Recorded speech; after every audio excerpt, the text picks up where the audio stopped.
guys, my name is Frescia and I will be showing you today how to decorate the base of the charcuterie board. I run Sweet Treat Therapy. I live in Madison, Alabama, and I am super excited to be here. Grateful to Lauren for inviting me to be a part of this month's Cookie Box Club. So let's get started.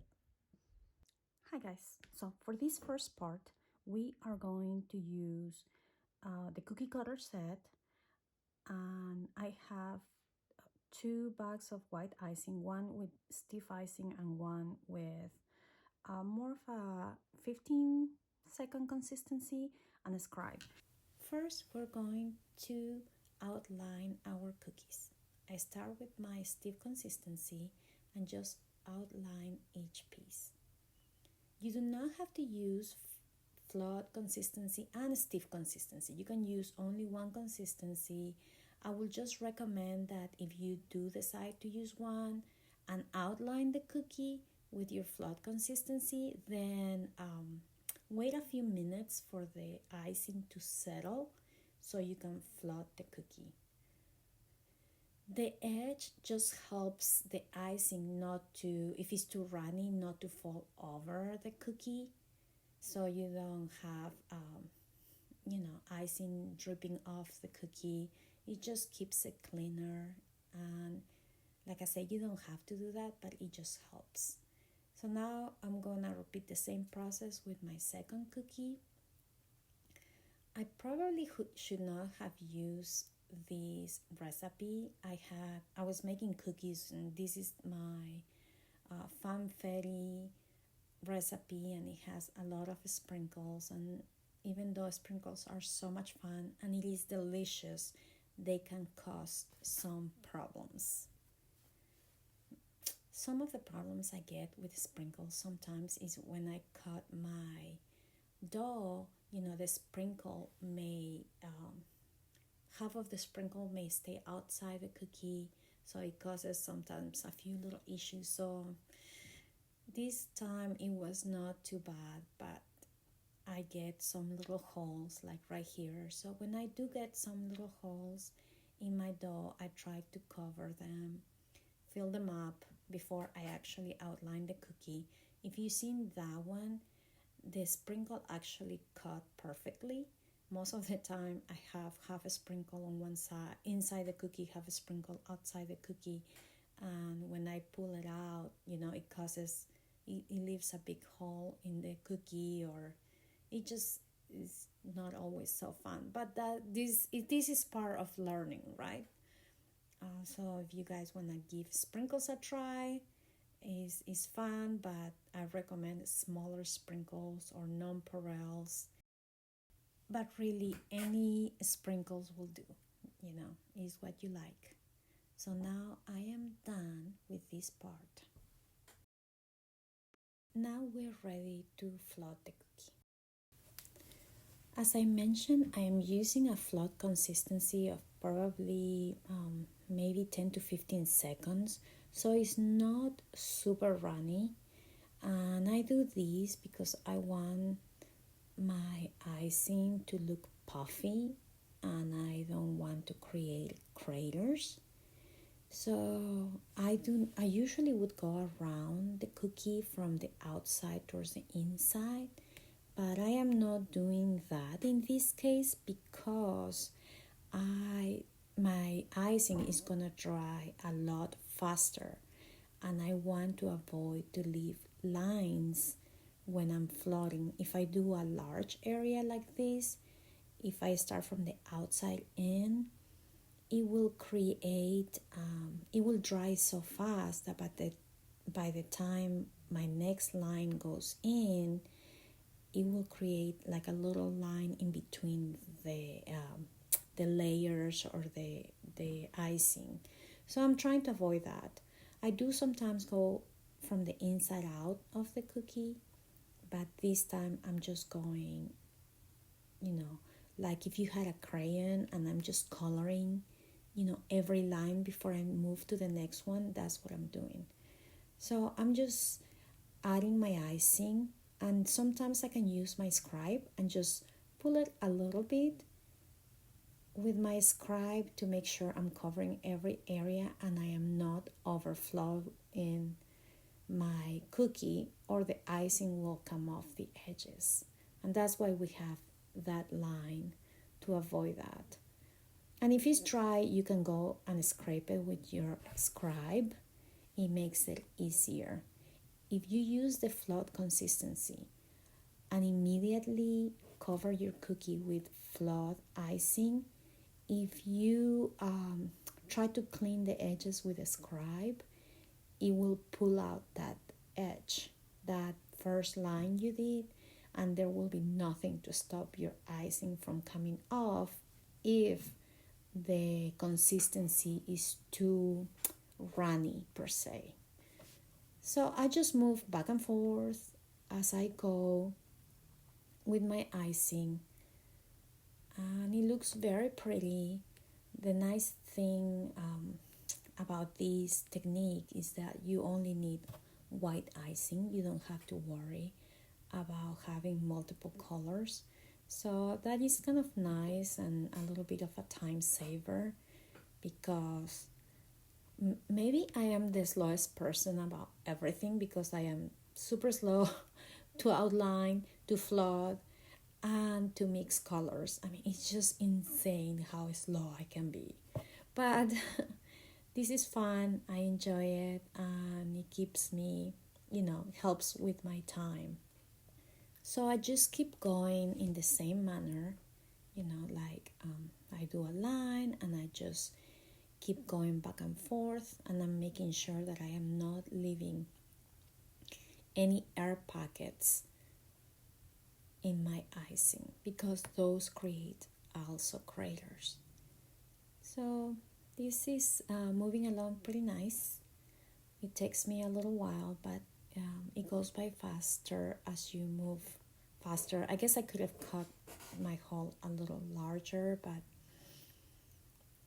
it's okay. The icing is a little thicker, but it's soft enough that it doesn't hurt my hand. So let's move to the next part. But before I forget, if you do have any problems and you feel you need to clean up your edges, you can use your scribe, you can get any air bubbles out, and that's it. So now we can move to the next part. Now, to cover this second cookie, what I'm going to do is do a small thin line on the very edge, and I'm gonna add icing as I go, but I'm going to add a very small amount. If you notice, my line is very thin, and that's because I don't want my icing to overflow over the cookie. So, and as I go farther away from the edge, my line becomes thicker. Even if I see a line, I just smooth it out with my scribe, or I use my piping bag as a scribe, and I just keep going. I am not going all the way to the edge because I don't want to overflow my cookie on the edge, but then I come back with either my scribe or my icing bag and fix those edges. And even though I'm using my piping bag, I am not pushing icing out unless I need it, so it just works like a scribe. And I just repeat the same process, and I do a few lines, and then I come back. This time I'm going to use my scribe, and I'm just gonna drag a little bit of the icing as I go. You gotta be, it's good to be very careful with this, because if you use too much the scribe, if you drag too much icing, you can create air pockets with the scribe. Creating air pockets will literally, it leaves a hole inside the icing. So as the icing dries, it starts settling. So if goes into that pocket, that air pocket, creating a crater. So that's just, there are so many ways for craters, I guess, to be created. I believe that if your icing contains too much water, even though it looks beautiful as you're floating it, it will dry. That fluid will dry, creating another crater. So sometimes it's easier to handle icing that's very loose or runny, but as it dries, it just gives in. It could give you craters. So I just keep moving along and dragging my icing to the edges, and just repeat it until I go. It usually go, even though I'm pretty slow, it usually goes by faster. As you practice more, you get the hang of it, and it just becomes easier. And if you notice, my lines on the edges are very, very thin, like I mentioned before, because I just don't want to overflow my cookie. So I do think I probably should have done a different recipe, but I was working with this dough, and I just thought let's give it a try. So as I go to the edge again, it gets smaller and smaller, so I'm more careful not to overflow the cookie. And that's it for this part. I just use my scribe to clean up the edges if I need to, or make sure there are no bubbles. And now we're done. Now we're ready to float our last cookie. So this time what I'm going to do is float my cookie by sections. When you have a large cookie, it is nice sometimes to float it by sections. I mean, there are so many ways to float a cookie. I just think you should do it the way you like to do it, and that's always the easiest. So this time I'm going to start with the top, with the handle of the charcuterie board, and I'm going to go very light on the edges and then move a little thicker on the inside and the middle. And then once I'm done with this section, I'm going to pick another section of my cookie to float. As you can see, I am still moving in small circular motions or lines because I want my icing to be, puffy and well covered. You gotta be very generous when you're icing a cookie so you don't leave any holes in between or air pockets. So now I'm gonna pick the next section of my cookie, and I'm sorry you can't see, but I'm just outlining the edge of the cookie with a thin line of icing. And yes, it looks like I'm going in a slow motion, but I am actually not going in a slow motion. I am just that slow. Of course, the camera is right on top of the cookie, so it is not at the perfect angle, but it is okay. So I'm just gonna cover the cookie, and I'm using my piping bag again as a scribe, just to make sure that if I need to push any icing, I will. If I don't, I'm just mixing the lines together so they kind of disappear. I'm just blending my icing so there are no lines in between. And I'll just go and finish the rest of it.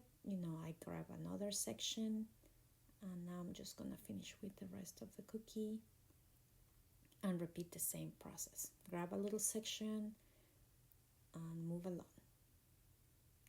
So I love doing this cookie. It was a lot of fun, and I am just so grateful for Lauren to ask me to do this and include me, because it's just been such a fun board to decorate, and I love the design, and I love all the great ideas she comes up with. So now we are done with this section of the cookie, and all we need to do is wait for it to dry. Okay guys, once the cookie is dry again, We are ready to paint it. We're gonna do these two sections wood grain, and this section we're gonna do marble. So for the wood grain, I'm gonna use Elite brown, Elite color from the Sugar Art brown, and all we need is just a flat brush. I have two, but you just need one flat brush, or you can use any flat brush you like. And for the marble section, we're gonna use Dove Gray and Turkish Black. I'm also gonna use the color solution, and I am going to use Everclear. So let's get started. The reason I have another cookie here is good when you're just starting, or in general, to have a practice cookie, because you want to make sure your color is the right hue you like. So a little bit goes a long way, and I'm gonna grab a very little amount. Oh, it's falling. It's very little. It's ridiculous the amount I'm grabbing. Let me clean up this section, because I don't wanna lose it. Okay, so this just helped me make sure that my color is too dark, so it is easy to make it lighter. I just add a little more. Seriously, just the tiniest amount you can use. Okay, I like that. So, and just in case, I'm gonna add a little more, because it's easier to make it darker than it is to make it lighter, especially with such a dark color like brown. And all I'm gonna do is go perpendicular to my line, and I'm just gonna do lines, and it looks very light, but it's okay. I'm just gonna do flat lines.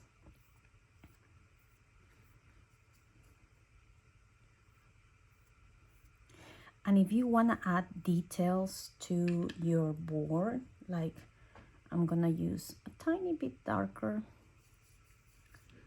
color, just like so tiny, and all I'm gonna do is press and go around, you know. So I'm gonna press and go in a circle motion in different places. You can also draw the details the wood have, or you can draw lines if you like. Wood is so different than, all patterns are so different, so you can really do anything you like and it'll be fine. In this charcuterie board, you don't have to worry so much about the detail of the points and lines, because it's gonna be covered. So all I'm doing is drawing little flat patterns. If you like to, you can do extra lines, you know, like where the wood meets. In a lot of boards, you notice that there is lines because the wood has been glued together. You can, I'll probably use a smaller brush, but it's fine. And then when you go over these lines with a lighter color, those lines will stay there, so it just gives it the appearance of wood grain.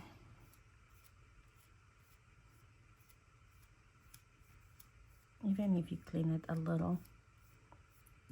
I usually paint, I put a paper towel under my cookie, because I want all those little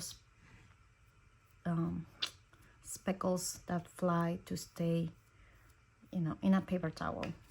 I love these boards because they're food safe, so I don't mind using them, but it saves me time not to stop and clean them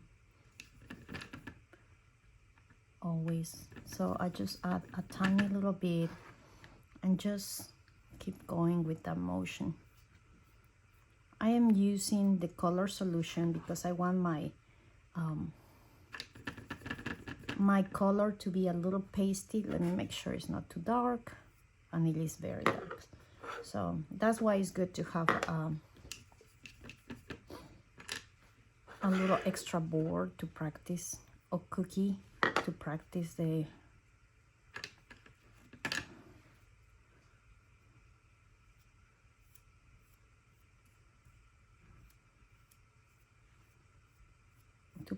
your colors and make sure you got them right.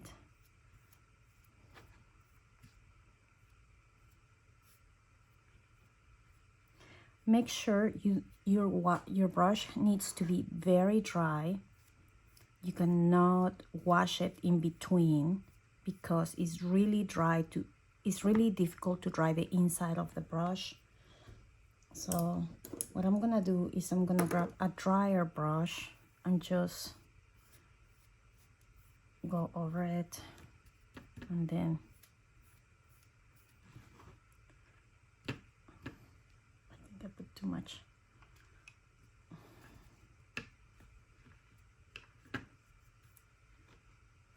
Let me make sure. And if you see, I'm just trying to do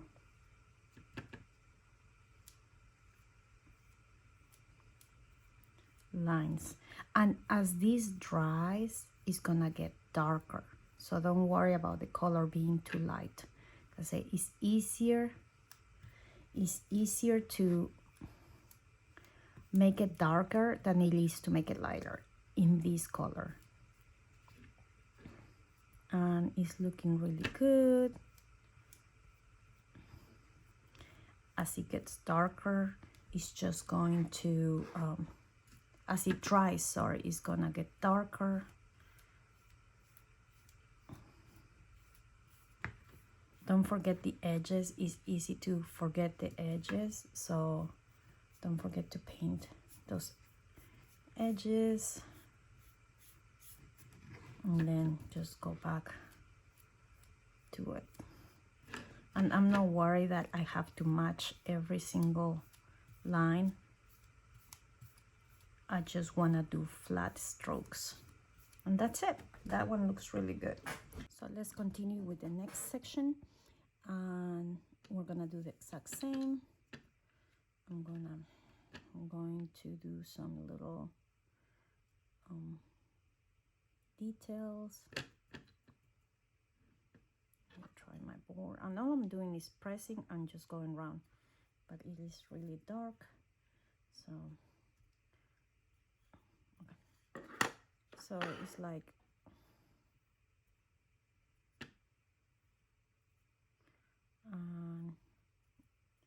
just pressing and going around, and it doesn't have to be pretty or worry about like how it's gonna look. I'm just doing a circle. Then I'm gonna do some lines if I like to.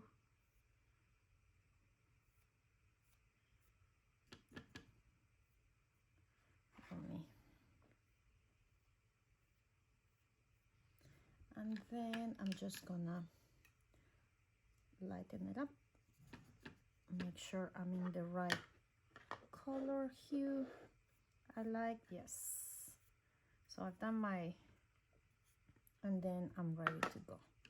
And you can use any size brush you want. So since it's a bigger cookie, I'm gonna use a bigger brush, and make sure to damp it. You don't want it to be too saturated, because you want to make sure to leave those marks.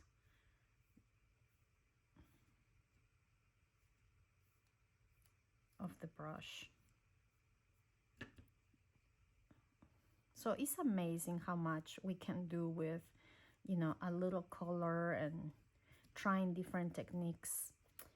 One thing I like to do is I always like to do a gift cookie on my sets, but I always try like a thank you cookie, but I try a new technique. I try a new technique in that cookie, because it's a gift, you know, however it turns out does not matter, and it just gives me a chance to also use a cutter I didn't get a chance to use, and because sometimes you know, you don't want to do 12 different designs. You just want to do 3 or 4 per dozen, and you know, you wish you could have used a design that you didn't get a chance to use. So I like doing a gift so I can try something new, and I'm not self-conscious about how it turned out because it was a gift. So I'll make sure to do the borders and then go over it. And you can go faster once you figure out, you know, how much color you need, and it goes faster over time because you know how to do it. And I just don't want, I'm self-conscious since I'm teaching a class, not to put too much color. But once you figure out, once you do it many times, you know, it's just easier. It gets easier and easier. So if you see, my marks are still there and my lines are still there.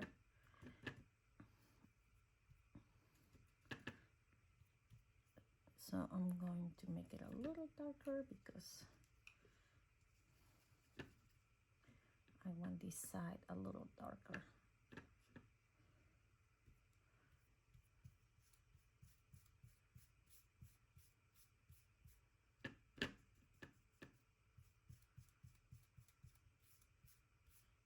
And don't forget that even though it looks light, it may look light as you do it, it gets darker as it dries. And it dries really quick. So that's a nice thing about, and you can like do some patches. If you do a patch dark, don't worry about it. You can just go back and do the lighter one on top.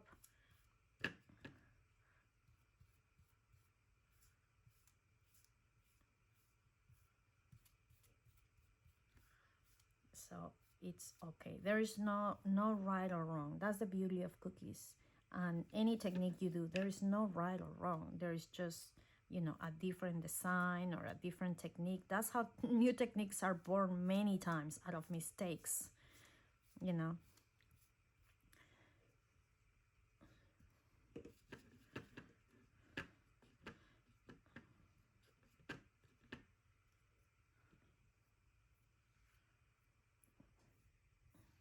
So I love this, and I love it because you can use it on anything.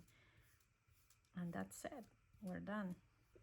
Okay, for this section, I'm gonna use round brushes. You can use any type of brush you want, but I'm using Everclear and a little bit of the Dove Gray. I also have my sorry, my extra cookie. So this is another cookie, but it's good to practice how the color goes. So this is pretty light, and that's what I want. I want a pretty light line. So what I'm going to do is grab my brush. You want to use a dry towel to pat it and to clean it in between. You do not want to use water in between because you cannot add water to your cookie or it will eat away the cookie, the royal icing. So I am just gonna do some random lines, and I'm just patting them because I want them to be a little, I don't want them to be a marked line. I want them to be like a blurry line. So I'm just patting them, and you can do it in any direction. Usually, you know, marble goes in all kinds of direction. So I'm going to do this, and then I'm going to do this one. Let me add a little more gray. And I'm just tabbing it. And you know, something I forgot is I always paint my cookie with royal icing, sorry, with plain Everclear, because it just helps my color go faster. So I forgot about that. So I'm gonna do it now. And I always dry my brush with a dry towel, and then it just helps it go a little faster. And the nice thing about this technique also is that, you know, marble goes in all kinds of directions, so you don't have to worry about where to put the lines. Just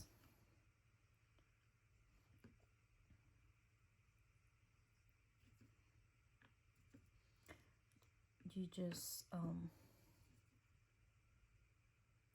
keep going until you're happy, and then you can use a smaller brush if you like. I use this one, is a little bigger just because the space is larger than usual, but I could have gone with a smaller one. It would look as good. You know, I will be able to do more lines. But in a charcuterie board, the board is usually covered by fruits and vegetables and meats, so you don't have to worry about that as much.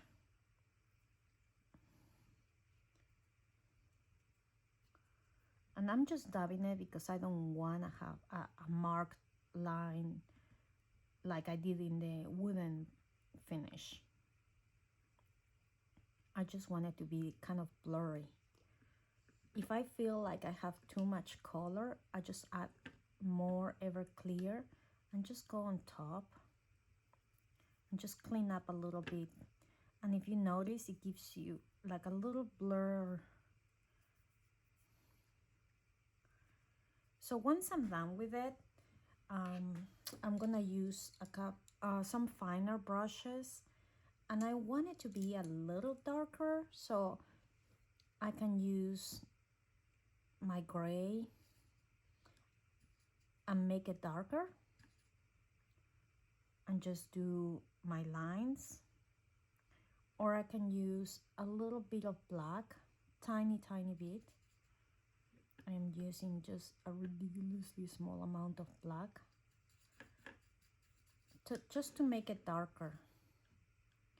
And then what I'm trying to do now, in this case, I'm gonna go where my light gray lines are.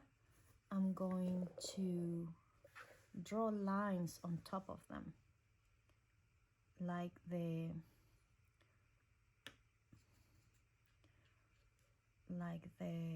board had. And even though I'm drawing a line, it's still too light. I am gonna come later and tab it because the lines are more marked, but they are not perfectly marked. You know, like a pen line.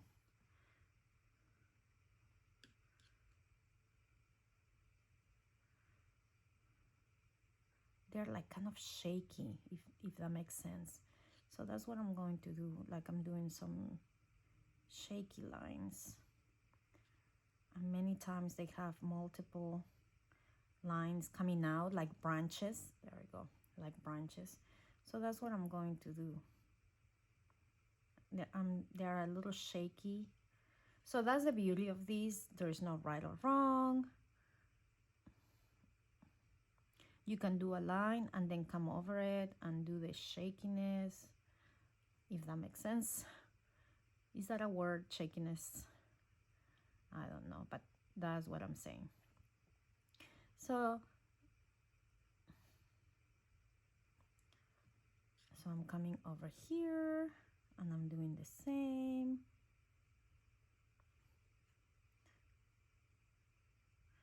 And I'm coming here, doing some little branches.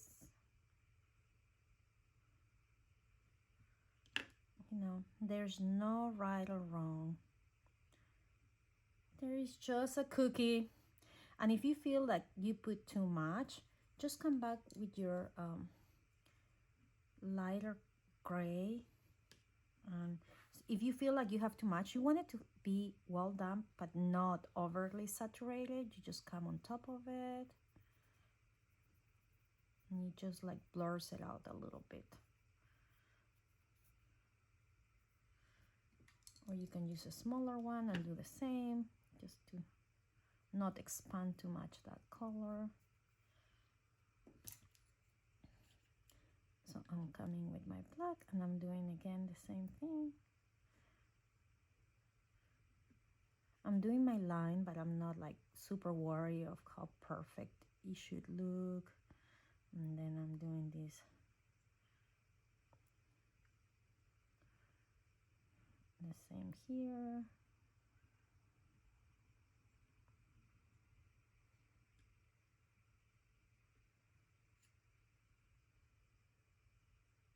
I'm just continuing with all the gray lines I had. And if you go a little too thick, it's okay. There is no problem. And that's it. Look, that's crazy how simple it can be. That's the marble technique. Let me know what you think. Give it a try. Please feel free to send me a message if you have any questions. And enjoy the rest of your charcuterie board class. It is such a fun and interesting technique, and you can apply it for anything, and I love it. So let me know what you guys think. Have fun.